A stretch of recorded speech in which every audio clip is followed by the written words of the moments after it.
जय श्री ओम नमः सिद्धेभ्यः। जय श्री ओम नमः सिद्धेभ्यः। जय श्री ओम नमः सिद्धेभ्यः। नमो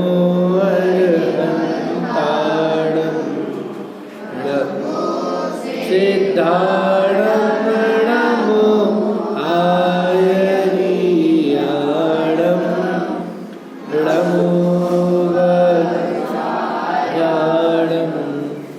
नमो लोये सर्वसापूर्णं श्रीजिन शासन गुरु नमो नानाविध सुखकार आत्मृत उपदेश ने करे मंगलाचार।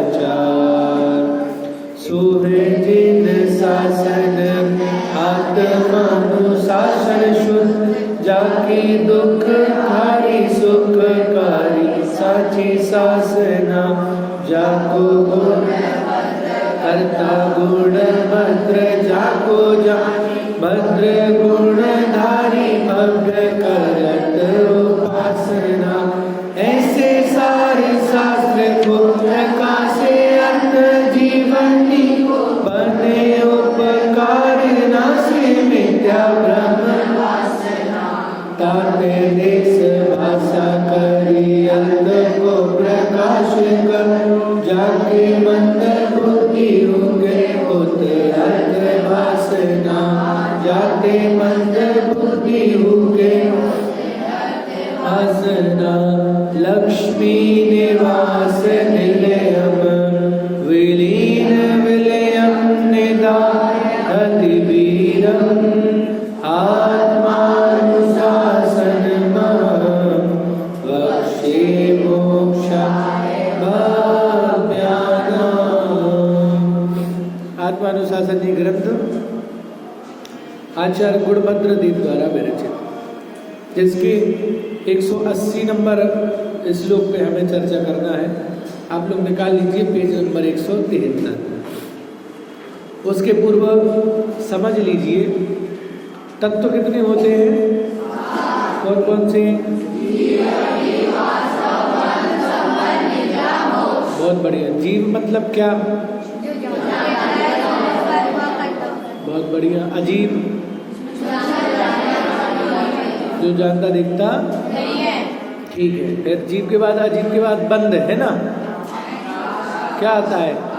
आश्रव। आश्रव मतलब क्या? कर्मों का किधर से? बाहर से। कहाँ से? नागपुर के बाहर से। फिर कहाँ से आना? ऊपर से आना। फिर कहाँ से आना कर्मों का? बोलो। हाँ, कार्माण वर्गनाओं का अपनी आत्मा में एक क्षेत्र का संबंध होना है ना, कर्मों का आना। तो कार्माण वर्गनाएं कहाँ है? पूरे लोकाकाश में फैली हुई है। ठीक है। तो कर्मों का आना, आत्मा के प्रदेश में आना, वो क्या है? आश्रव। आश्रव के बाद क्या आता है? निर्जरा। क्या? बंद। बंद मतलब कर्मों का आकर रुक जाना या बंद जाना, तो वो है बंद, है ना। फिर बंद के बाद क्या होता है? संबर आता है। संबर मतलब कर्मों का एक देश। नहीं नहीं नहीं, संबर मतलब क्या? क्या? कर्मों का आना रुक जाना, मतलब कर्म फिर अंदर नहीं आते। बंद में क्या हो रहा था? अंदर आके बंद रहे थे। और संबर में क्या होता है? अंदर ही नहीं आते। समझ में है ना? तो ये संबर। फिर संबर के बाद क्या होता है? निर्जरा मतलब कर्मों का एक देश खिरना। तब मेरा प्रश्न ये है कि हमारी निर्जरा हो रही है या नहीं हो रही है? बोलो। हमारी निर्जरा हो रही है या नहीं हो रही? बता प्रथमेश, क्या लगता है आपको? हो रही है निर्जरा कि नहीं हो रही है? निर्जरा मतलब होता क्या, बताओ जरा। अरे अभी तो बताया ना पीछे सबने, क्या होता निर्जरा मतलब। मुंह धो के आइए आप, नहीं तो मुझे भी नींद आने लगेगी आपको देख के। चलिए हाँ बताओ भाई, निर्जरा मतलब जाओ जाओ। हाँ निर्जरा मतलब कर्मों का एक देश खिर जाना। तो मैंने प्रश्न पूछा था फिर आपसे कि हमारी निर्जरा हो रही है या नहीं हो रही है। पहले होने वाले हाथ खड़ा करो। 3 लोग बस कह रहे हैं हमारी, 5 लोग हो गए, अब 6 लोग, 7 लोग कह रहे हैं उनकी निर्जरा हो रही है, बहुत बढ़िया। और बाकी लोगों की निर्जरा, तो आपकी कैसे हो रही है बताइए। जिन्हें हम निर्जरा कैसे हो रही है आपकी।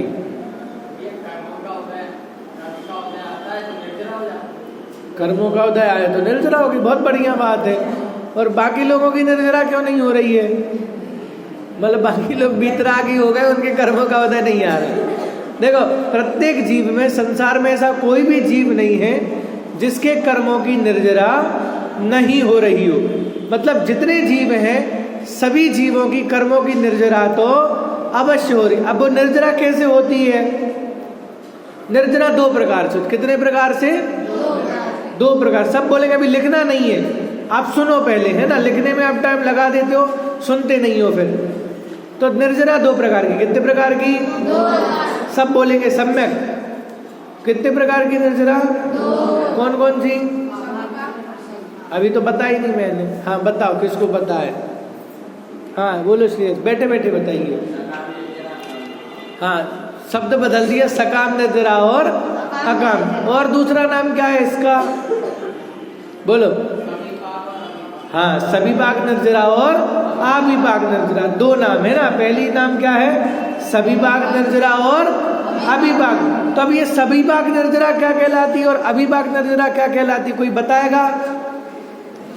देखो जैसे मैं एक एग्जांपल आपको दे रहा हूँ। मोबाइल देखा है सबने, मोबाइल में क्या डलती है, सिम चलती कब है,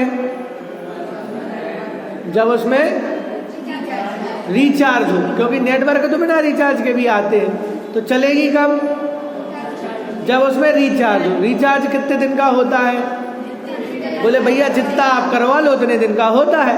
28 दिन का, चलो मान लो अपन ने 1 साल वाला रिचार्ज करवाया है ना। तो उसमें क्या होता है, हर दिन क्या मिलता है अपन को, हर दिन के लिए डाटा मिलता है। क्या मिलता है, इंटरनेट डाटा, जिससे क्या होता है, इंटरनेट चलता है।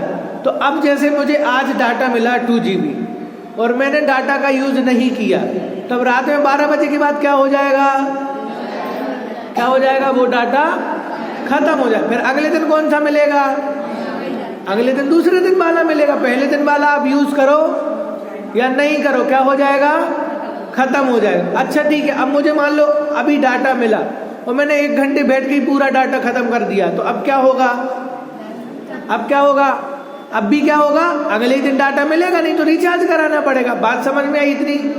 देखो ऐसे ही होता है निर्जरा के साथ। निर्जरा के साथ क्या होता है, जब हम कोई भी कर्म बांधते हैं तो वे कर्मों की एक एक्सपायरी तिथि होती है। क्या होती है, एक्सपायरी मतलब, एक्सपायरी मतलब खत्म हो जाना, मतलब कर्मों की निर्जरा हो जाना। तो जब हम कोई भी कर्म बांधते हैं, जैसे हमने कोई कर्म बांधा, पाप कर्म बांधा, ठीक है। अब वो पाप कर्म बंधा और उस पाप कर्म का फल आया कि आप अभी नीचे जाओगे और नीचे आपको उपट्टा लगेगा और आप जमीन में गिर जाओगे। इतना आपने कर्म बांधा और उसका उदय इतना आया। तो जब आपने वो कर्म बांधा, आप नीचे गए और आप गिर गए और आपको चोट लगी, इसका मतलब जो वो कर्म बांधे थे उस कर्म की क्या हो गई, निर्जरा। समझ में आई ना। तो वैसे ही प्रत्येक जीव जो कर्म बांधते हैं, उन कर्मों के उदय आने के बाद उन कर्मों का क्या होता है, निर्जरा हो जाती है। और एक निर्जरा ऐसी होती है कि उसमें निर्जरा तो होती है लेकिन क्या नहीं होता, उसमें बंद नहीं होता। देखो अभी क्या है, जैसे मैंने आपको बताया, हमने मोबाइल का रिचार्ज किया, ठीक है। एक साल का रिचार्ज किया, 1 दिन हो गया, 1 दिन यूज नहीं किया तो क्या होगा, दूसरे दिन फिर आ जाएगा। तीसरे दिन यूज नहीं किया तो फिर आ जाएगा। 5वें दिन भी नहीं किया तो 6वें दिन फिर आ जाएगा। क्यों, क्यों आ जाएगा? क्योंकि हमने 1 साल का रिचार्ज किया करके रखा है। और मान लो अगर मैंने आज, उसका लास्ट डेट है, किसकी डेट है? लास्ट रिचार्ज खत्म होने की। अब मैंने अगर आज यूज नहीं किया तो कल क्या होगा? कल आएगा डाटा कि नहीं आएगा? क्यों नहीं आएगा? क्योंकि हमने रिचार्ज तो किया ही नहीं। तो सकाम निर्जरा में क्या होता है, सविपाक निर्जरा में क्या होता है, हम रोज रोज रिचार्ज करते रहते हैं। अब क्या रिचार्ज करते हैं? कर्मों का रिचार्ज करते हैं। मतलब कर्मों को क्या करते हैं? बांधते रहते हैं। तो उसकी निर्जरा भी हो रही है और कर्मों का वापस क्या हो रहा है? बंद भी होता है। इसलिए हमें क्या नहीं हो रहा है? मोक्ष की प्राप्ति। अगर हमें मोक्ष प्राप्त करना है तो क्या करना पड़ेगा?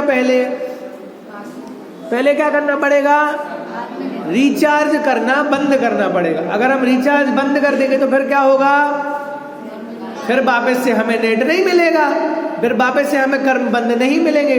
तो जो संपर्क, जो आश्रय हो रहा है कर्मों का, तो सबसे पहले क्या करना पड़ेगा? उसका संबर करना पड़ेगा। संबर मतलब रिचार्ज करना बंद करना। अब भाई जितने दिन का बाकी है, 2 दिन का, 4 दिन का, 10 दिन का, तो उसको क्या करेंगे?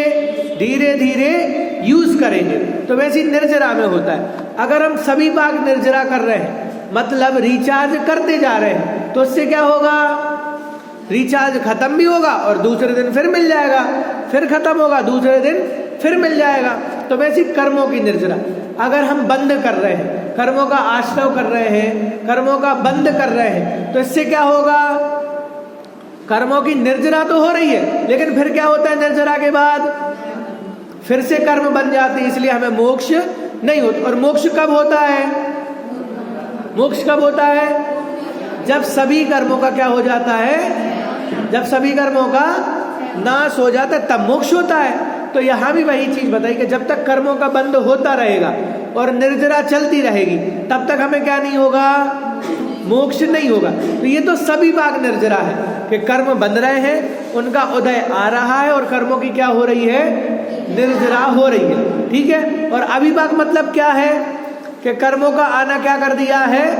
रोक दिया है। अब जितने कर्म हैं वे क्या हो रहे हैं? धीरे धीरे क्या हो रहे हैं? उसकी निर्जरा होती है। तो जब धीरे धीरे निर्जरा होती जाएगी तब क्या होगा? तब कर्मों का आना बंद हो जाएगा और जितने कर्म उनकी क्या हो जाएगी? निर्जरा हो जाएगी। और इससे क्या होगा? इससे क्या होगा? मोक्ष होगा। अब जैसे हमें टंकी खाली करना है तो क्या करना पड़ेगा? पानी की टंकी है, भरी हुई है, खाली करना है तो क्या करना पड़ेगा? पानी, भैया नल चालू कर दो, पानी निकलेगा तो क्या हो जाएगी? टंकी खाली।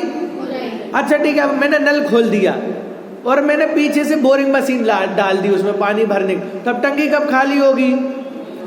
क्यों नहीं होगी? क्यों नहीं होगी? क्योंकि यहाँ से खाली होगी और ऊपर से भरती जाएगी। समझ में है ना? तो ये है सविपाक निर्जरा और अविपाक। सविपाक निर्जरा में क्या होता है? कर्मों की टंकी खाली तो होती है लेकिन फिर से क्या हो जाती है? भरती जाती है। वैसे सविपाक निर्जरा में क्या होता है? कर्मों की निर्जरा तो हो रही है लेकिन फिर क्या होता है? कर्मों का बंध भी होता जा रहा है। और अविपाक निर्जरा में क्या होता है? कि भाई हमने मोटर बंद कर दी और नल को चालू कर दिया, तो अब क्या होगा? धीरे धीरे धीरे करके जितना पानी है टंकी में वो क्या हो जाएगी?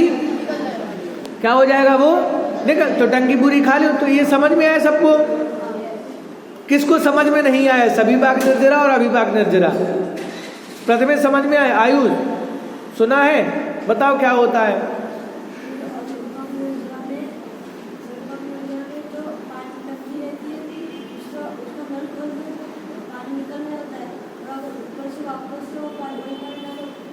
हाँ ठीक है, तो इसका मतलब ये निर्जरा को बताओ, अब कर्मों में घटाओ। हाँ बनते जाते तो वो कौन सी निर्जरा है? सविपाक। और अविपाक निर्जरा क्या कहलाएगी? बोलो स्वस्तिक। अविपाक निर्जरा मतलब उदाहरण बताओ, टंकी का उदाहरण बताओ पहले। टंकी भरी हुई है, हाँ। पानी निकालो, फिर से वही पानी। नहीं, अविपाक निर्जरा वो तो बता दिया उसने। सविपाक, अविपाक मतलब टंकी में से पानी, पूरा पानी। निकाल देना, वो क्या है? तो टंकी खाली हो जाएगी। और हमने दूसरा भर दिया तो नहीं आया समझ में? फिर अभी पूछा था मैंने, बताओ आप बताओ।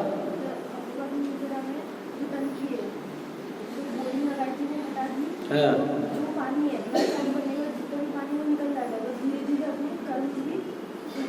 हाँ, बहुत बढ़िया। तो कर्म आते नहीं है, तो जब नया पानी नहीं आएगा तो टंकी फिर से भरेगी नहीं, और जितना पानी रहेगा वो क्या हो जाएगा?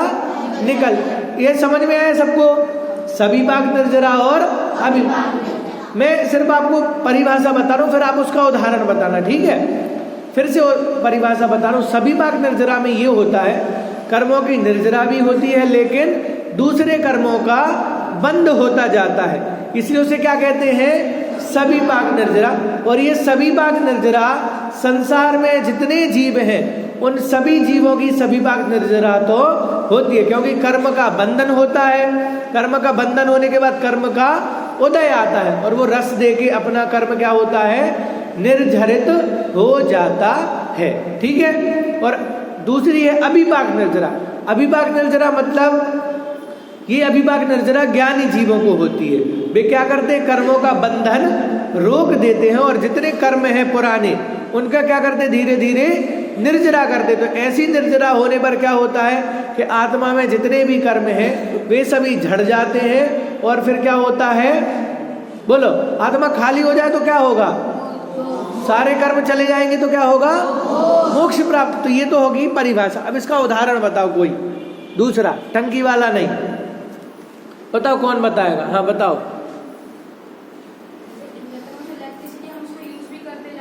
हाँ बहुत बढ़िया। इन्वर्टर है, इन्वर्टर चार्ज हो रहा है, हम क्या कर रहे हैं? उसको यूज कर रहे हैं। फिर से लाइट आएगी, फिर से क्या हो जाएगा?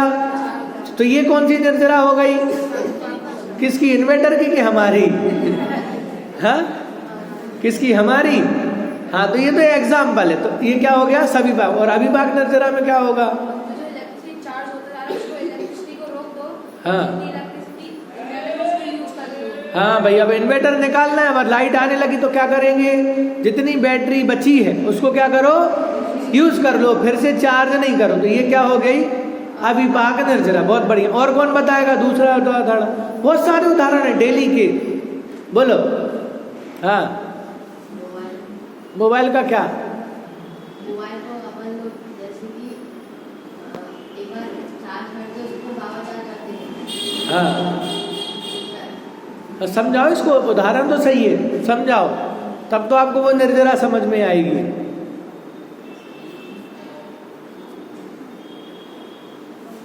चलो शुरू से शुरू करते हैं। ब्रश करते हैं ना अपन, ब्रश।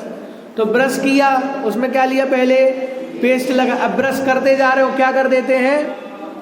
उसको थूक देते हैं। अगर बार बार ब्रश लेते जाएंगे तो क्या होगा? बार बार पेस्ट लगाते जाएंगे ब्रश में, तो वो कौन सी निर्जरा होगी?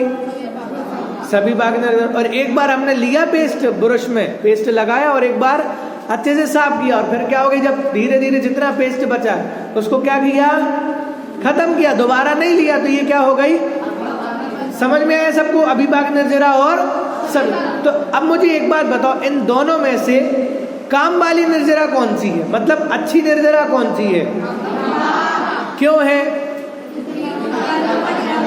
क्योंकि उसमें क्या हो रहा है? कर्मों का नाश हो रहा है। और सभी बाग निर्जरा में क्या हो रहा है? अच्छा दूसरी एक और प्रश्न है। आपने ये तो बता दिया अभिभाग निर्जरा अच्छी है, अब सभी बाग निर्जरा करना पड़ता है या अभिभाग निर्जरा करना पड़ता है? सभी बाग नहीं करना पड़ती। क्यों नहीं करनी पड़ती? क्यों नहीं करनी पड़ती? क्योंकि वो तो अपने आप सभी जीवों का चल ही रहा। अभिभाग निर्जरा के लिए क्या करना पड़ेगा?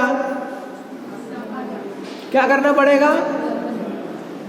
बोलो बोलो। हाँ क्या करना पड़ेगा? संवर करना। संवर मतलब कर्मों को रोकना पड़ेगा। तो अब कर्मों का आना कब रुकेगा? कर्मों का आना कब रुकेगा? जब हम राग और द्वेष नहीं करेंगे। क्या कब रुकेगा? जब हम राग और द्वेष नहीं करेंगे तब क्या होगा? कर्मों का आना रुक जाए। तो राग मतलब क्या होता है? बोलो। राग मतलब क्या? कोई भी बताओ, राग मतलब किसे कहते हैं? बोलो सम्य, बैठे बैठे बताइए। किसी चीज को अपना मानना। अपना कैसे मानते हैं? अपना क्यों मानते हैं? तो राग क्यों होता है? क्यों होता है राग में? वही तो पूछ रहा हूं आपसे।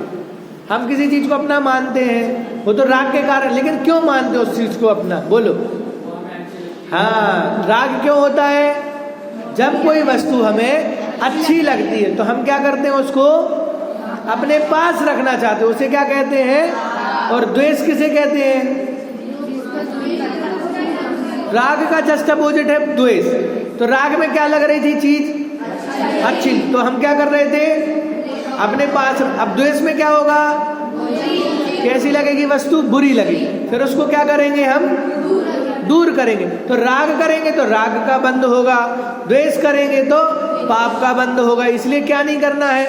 ना तो राग करना है, ना ही द्वेष। तो जब राग द्वेष का त्याग हो जाता तब जाके क्या होता है? तब जाके संबर होता है। तब क्या होता है? संबर होता है। ठीक है। अब देखो इसमें जो कारण है, बंध का कारण और मुक्ति का कारण। देखो निर्जरा की चर्चा तो हमने कर ली कि भाई निर्जरा तो हो रही है, सभी बाग निर्जरा भी हो रही है और अभिभाग। तो अब यहाँ प्रश्न ये है कि ये जो कर्म बंध रहे हैं ना बार बार, तो वे कर्म क्यों बंधते हैं? और जो कर्मों का अभाव हो रहा है, जिनको मोक्ष प्राप्त हो रहा है, तो उनको मोक्ष कैसे प्राप्त होता है? ये हमें पढ़ना है 180 नंबर के श्लोक पे। देखो 173 नंबर पेज है, उसमें नीचे लिखा हुआ है ना। पहले एक लाइन में पढ़ रहा हूं, फिर आप उसको दोहराना इस श्लोक की। पहले पढ़ लेते हैं। कर्म बंध कैसे होता है और कैसे नहीं होता, यह बात आगामी छंद में कहते हैं। ठीक है भाई, बंद हो रहा था तो सभी बात निर्जरा हो रही थी, और जब बंद नहीं होता तो अभिभाग। तो सबसे पहले क्या करना है अभिभाग निर्जरा के लिए? कर्म के बंधन को रोकना है। तब वो कर्म का बंध कैसे रोकेगा, ये हम यहाँ पे पढ़ेंगे। देखो मैं पढ़ रहा हूँ, आप उसको दोहराइए। ठीक है। राग देश कृताभ्याम जंतुर्बंधा प्रवृत्त वृत्तिभ्याम। राग देश कृताभ्याम जंतुर्बंधा प्रवृत्त वृत्तिभ्याम। जंतुर्बंधः प्रवृत्त वृत्तिभ्याम। तत्वज्ञान कृताभ्याम तत्वज्ञान प्रकृताभ्याम ताभ्यामेवोक्ष्यते मोक्षः। ताभ्यामेवोक्ष्यते मोक्षः। ठीक है, मैं दोनों लाइन एक साथ पढ़ रहा हूँ, फिर आप उसको दोहराइए। राग देश कृताभ्याम जंतुर्बंधा प्रवृत्त वृत्तिभ्याम। तत्वज्ञान कृताभ्याम ताभ्यामेवोक्ष्यते मोक्षः। पढ़िए।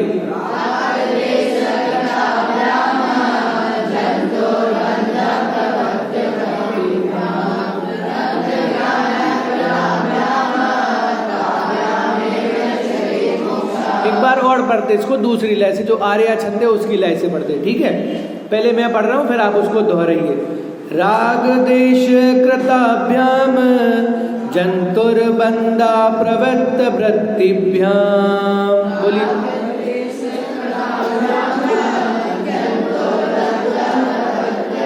राग देश कृताभ्याम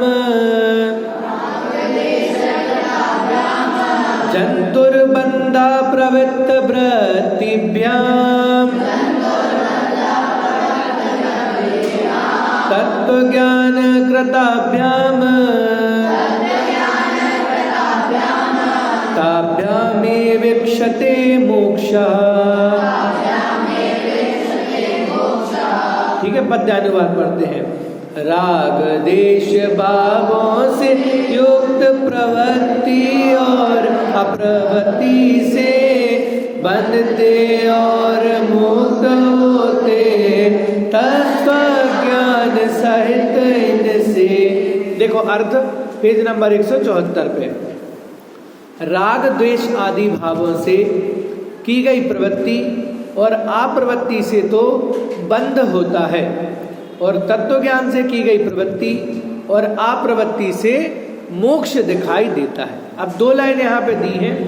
सबसे पहले लिखा है राग द्वेष आदि भावों से की गई प्रवृत्ति और अप्रवृत्ति से तो बंध होता है। कि बंध कब होता है? जब हम राग करते हैं और द्वेष करते हैं। और राग मतलब क्या? राग मतलब हाँ, जब किसी वस्तु को हम अच्छा मानते हैं तो क्या करने लगते हैं उसमें? राग। और जब उसको बुरा मानते हैं तो क्या करने लगते हैं? तो जब तक हम राग करेंगे तो पुण्य बंध होगा, जब तक हम द्वेष करेंगे तो क्या होगा? यद्यपि राग भी 2 प्रकार का है, प्रशस्त राग और अप्रशस्त। प्रशस्त राग मतलब क्या होता है? बोलो, नहीं पता? प्रशस्त राग मतलब होता है देव शास्त्र गुरु के प्रति होने वाले राग को क्या कहते हैं? प्रशस्त राग। क्या कहते हैं? भाई हम देव की पूजन कर रहे हैं, गुरु की भक्ति कर रहे हैं, जिनवाणी का स्वाध्याय कर रहे हैं, तो ये भी राग भाव है। लेकिन ये राग भाव कैसा है? शुभ भाव, उसका दूसरा नाम है शुभ राग, ले उसको कहते हैं प्रशस्त राग। ठीक है। और अप्रशस्त राग किसे कहते हैं? हाँ, स्त्री के प्रति, कुटुंब के प्रति, परिवार के प्रति, विषयों के प्रति होने वाले राग को क्या कहते हैं? अप्रशस्त राग, मतलब अशुभ राग। तो जब प्रशस्त राग होता है तब तो किसका बंध होता है? पुण्य का बंध होता है। और जब अप्रशस्त राग होता है तब किसका बंध होता है? पाप का बंध होता है। और जब अशुभ भाव हो तब क्या होता है? तब भी क्या होगा? पाप का बंध होगा। और जब ना तो शुभ राग हो, ना अशुभ राग हो, और ना ही अशुभ द्वेष हो, तो उससे क्या होगा? उससे क्या होगा कि भाई उससे फिर बंध नहीं होगा। उससे क्या होगा? कर्मों की निर्जरा। देखो 3 चीजें समझ में आई। एक होती है राग, एक होता है द्वेष, और एक होती है वीतरागता। क्या होती है? अभी 2 चीज समझ लो, एक राग, एक द्वेष, और एक होती है वीत। तो जब हम राग करेंगे तब क्या होगा? तब क्या होगा? तब कर्मों का बंध होगा। जब द्वेष करेंगे तब क्या होगा? तब भी कर। लेकिन जब हम ना तो राग करेंगे और ना ही द्वेष करेंगे तब क्या होगा? तब कर्मों का बंध नहीं होगा। तो कर्मों का बंध किससे होता है? राग द्वेष करने से। और राग द्वेष नहीं करेंगे तो हमें कर्मों का बंध नहीं। नाटक समय सार में पंडित बनारसी दास जी ने भी लिखा है, जीवन की परिणति 3 भांत वर्णी, एक पुण्य, एक पाप, एक राग हरणी। फिर से रिपीट करेंगे आप लोग, है ना? जीवन की परिणति, परिणति सब जीवन की, हाँ हाँ, परिणति सब जीवन की 3 भांत वर्णी, एक पुण्य, एक पाप, एक राग हरणी। समझ में आया? तो सभी जीवों की जो परिणति है वो 3 प्रकार की। कितने प्रकार की? 3 प्रकार की। कौन कौन सी? एक पुण्य रूप है, एक पाप रूप है, और एक राग को नाश करने वाली। तब मेरा प्रश्न ये है, पुण्य का बंध किससे होगा? बोलो बच्चे लोग, पुण्य का बंध कब होगा? शुभ राग क्या क्या कहलाएगा? बताओ जरा, एक एक करके बोलो। बोलो जिनियम। शुभ राग मतलब क्या? देवशास्त्र गुरु की पूजन भक्ति। और बताओ, अच्छे काम के कौन से? दया दान आदि, ठीक है। और स्वाध्याय आदि, ठीक है। ये सब क्या है? शुभ राग है। तो इससे क्या होगा? पुण्य का बंध होगा, ठीक है। और दूसरा है एक पाप। अब पाप का बंध किससे होगा? किससे? द्वेष से। और क्या क्या कहलाएगा? अशुभ में क्या क्या आएगा? अशुभ में क्या क्या आएगा? बताओ, बोलो, सोचो। अशुभ में पाप का बंध किससे होगा?